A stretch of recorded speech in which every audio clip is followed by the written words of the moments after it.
What's the next one?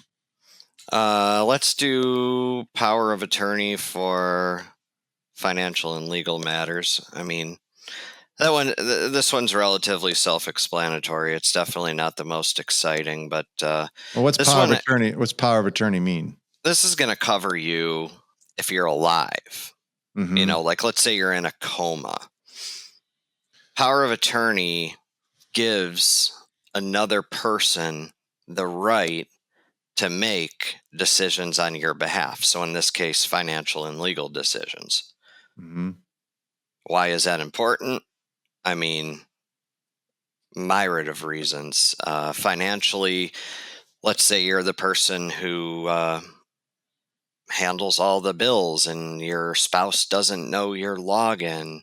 Well, if they don't have a power of attorney, they're going to have a hard time getting that login. But if they have it, they can call up and obtain it. So it just, yeah, I mean, it lets somebody act on your behalf in a financial and legal capacity. Yeah. And you can see why that would be important because, I mean, banks still going to want their mortgage paid every single month. And, Oh, just yeah. because you're incapacitated doesn't mean that, creditors aren't going to want the bills paid and, utilities and everything else. All that stuff's got to get paid. Yeah, life So, doesn't stop. no, you got to make sure that there's some mechanism in place of someone that can do that. And so yeah, so I mean, I think in a lot of cases, who do you see as people designated as their power of attorney? Spouse 95% of the time. Yeah, I would say that. And if you don't have a spouse, then maybe a parent Brother, a or a brother, sister, a a sister. parent. Yeah, Yeah. and just someone that you semi trust. Yeah, of course.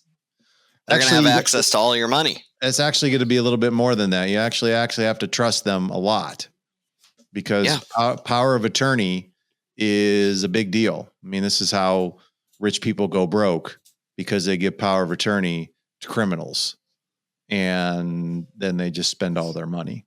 Yep. Now it's called durable power of attorney. You're going to see that term that usually is part of the whatever you sign. Durable simply means that it's only inexistent. They only have power of attorney while you are incapacitated. Yeah, it's temporary. It's temporary. So they don't have it before, they don't have it after. Only while you're incapacitated. Yep. Do they have the power of attorney? Okay. So okay, great. I got a will. And then on the will, of course, I also forgot to mention you have to designate an executor to the will. Oh yeah. Yep. So again, that's got to be a person that you feel you trust. You trust and is competent. A lot. Yeah. And somebody who's smart. Yeah. Yeah. That can problem solve. That can, problem solve and make tough decisions. For sure. So